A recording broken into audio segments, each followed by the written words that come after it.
اپنی 1400 سالہ تاریخ میں اغیار کو اتنا فتح نہیں کیا جتنا ہم ایک دوسرے کو فتح کرتے رہے۔ آپ کو شاید یہ جان کر حیرت ہو کہ مسلمانوں نے دنیا کا 95% علاقہ اسلامی عروج کی پہلی صدی میں فتح کر لیا تھا۔ مسلمان اس کے بعد 1350 سال اس علاقے کے لیے ایک دوسرے سے لڑتے رہے۔ ہمارے علم، فلسفے، سائنس اور ایجادات کی 95% تاریخ بھی ابتدائی 300 سال تک محدود تھی۔ ہم نے واقعی 1000 سال میں جنگوں کے سوا کچھ نہیں کیا۔ آپ آج 2018 سے 1000 سال پیچھے چلے جائیں، آپ کو محمود غزنوی ہندوستان پر حملہ کرتا ملے گا۔ سب سے پہلے ملتان پر حملہ کر کے اسماعیلی فرقے کے مسلمانوں کا قتل عام کیا کرتا تھا اور دولت لوٹ کر لے جاتا تھا۔ آپ اسپین میں مسلمانوں کے ہاتھوں مسلمان کا گلا کٹتے دیکھیں گے۔ آپ کو ترکی میں سلجوق تلواریں اٹھا کر پھرتے نظر آئیں گے۔ آپ کو عرب میں لاشیں بکھری ملیں گی۔ شیعہ سنی اور سنی شیعہ کے سر اتارتے نظر آئیں گے۔ مسلمان کو فتح کر رہا ہوگا۔ مسلمانوں کی مسجدیں جلاتے دکھائی دیں گے اور آپ مومنوں کے ہاتھوں میں مومنوں کے سروں کے مینار بنتے دیکھیں گے۔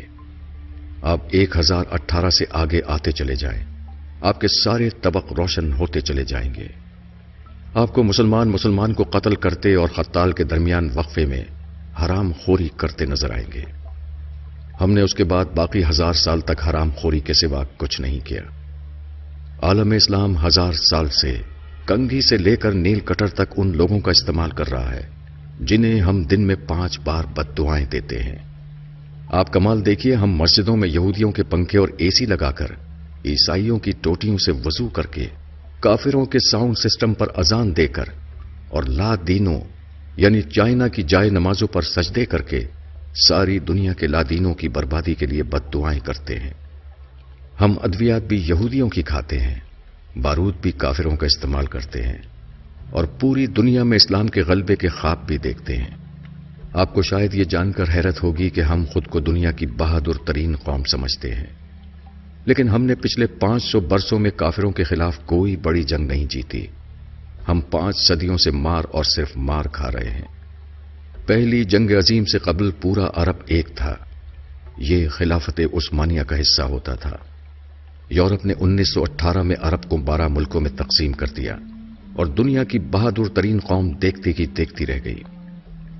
ہم اگر جنگجو تھے، ہمارا اگر لڑنے کا 1400 سال کا تجربہ تھا، تو ہم کم از کم لڑائی ہی میں پرفیکٹ ہو جاتے اور کم از کم دنیا کے ہر ہتھیار پر میڈ بائی مسلم کی مہر ہی لگ جاتی، اور ہم اگر دنیا کی بہادر ترین فوج ہی تیار کر لیتے تو ہم آج مار نہ کھا رہے ہوتے۔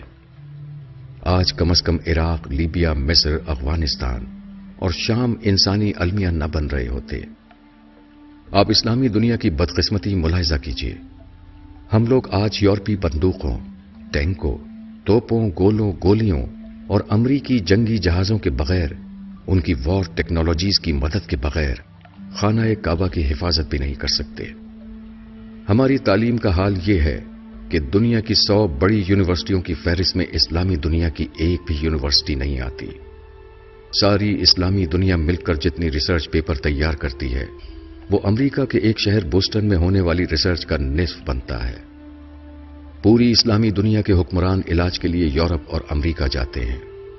یہ اپنی زندگی کا آخری حصہ یورپ، امریکہ، کینیڈا اور نیوزی لینڈ میں گزارنا چاہتے ہیں۔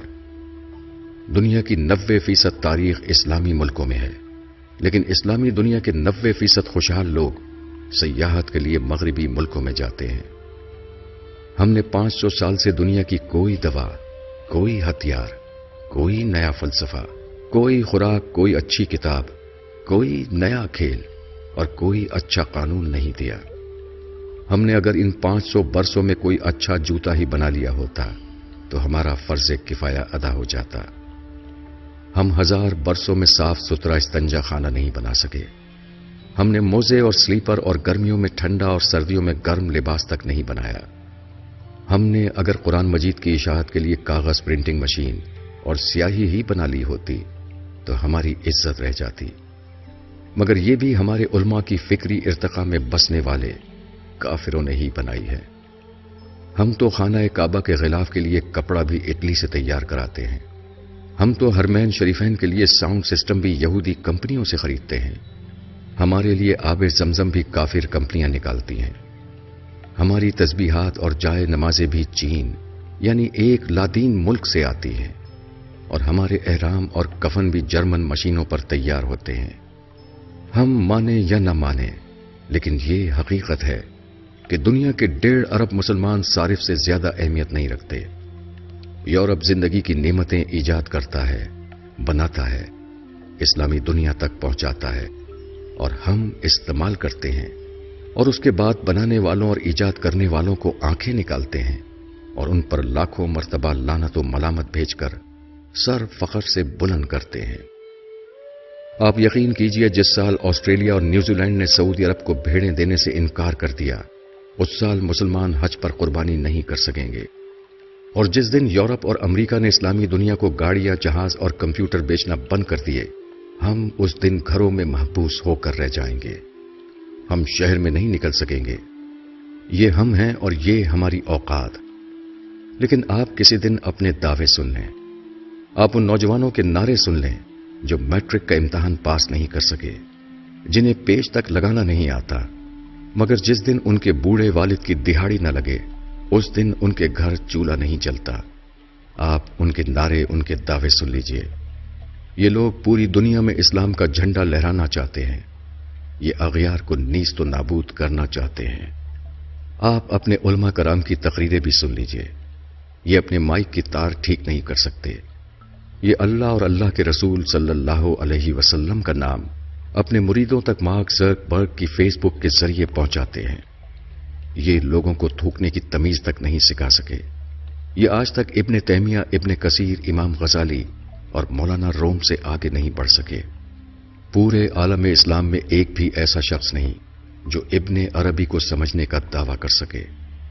ابن حشام اور ابن اسحاق بھی ہم تک آکسفورڈ پرنٹنگ پریس کے ذریعے پہنچے تھے، اور ابن رشد بھی ہمیں یورپ کے اسکالرز نے سمجھایا تھا. لیکن آپ علماء کرام کی تقریریں سن لیں، آپ کو محسوس ہوگا نعوذ باللہ، نعوذ باللہ، پوری کائنات کا نظام مولانا اللہ دتہ چلا رہے ہیں.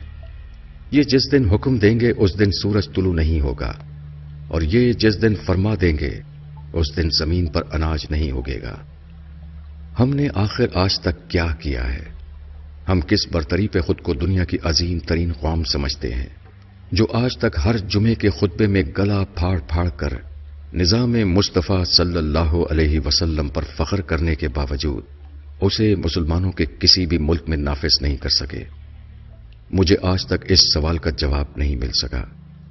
ہم اگر دل پر پتھر رکھ کر یہ حقیقت مان لیں تو پھر ہمیں پتہ چلے گا کہ ہماری حرام خوری ہماری جینس کا حصہ بن چکی ہے. کالم از جاوید چودھری.